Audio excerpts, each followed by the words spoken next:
Hey, I'm Diplo, and this is a brief history of The Clash.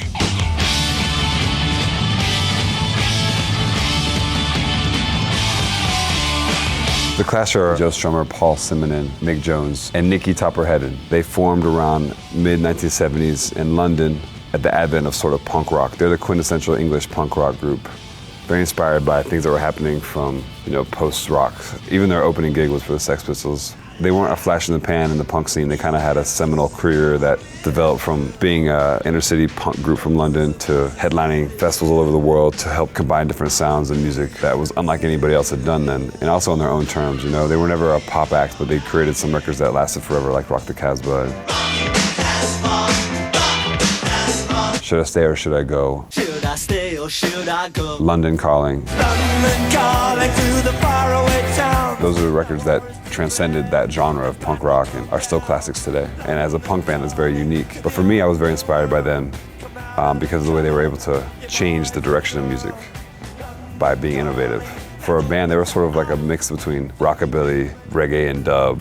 They did everything, but it all had the same sound. You could tell it was a Clash record by the way the guys played, by their ideas, by the content in the records, everything from social commentary to issues with the police in London. And they were just very raw. Like you could tell from who they are, they were real people.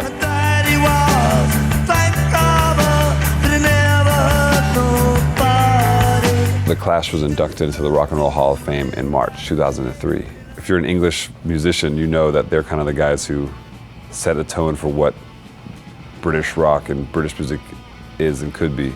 I never met Joe Strummer, but I worked with Paul and Mick, and even today they were like playing songs off their iPads and just like telling me what they were interested in, and they're still very, very fascinated by music, and I could tell that they're just like musical sponges, and they just kind of translate what they love into the sound that is The Clash. Police and thieves in the street. For me, they were very important to helping to expand even reggae music throughout Europe and England because they covered records like Police and Thieves, or big reggae records that were kind of charting in England, but they kind of helped to, corroborate that kind of era of like reggae music having a wider audience outside of Jamaica.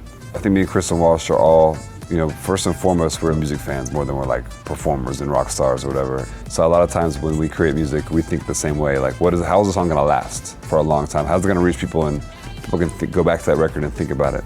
Too many records are made that are just like formulaic when it comes to music. So I think a lot of times we like to try to be outside of the box when it comes to creating everything from the arrangement to subject matter.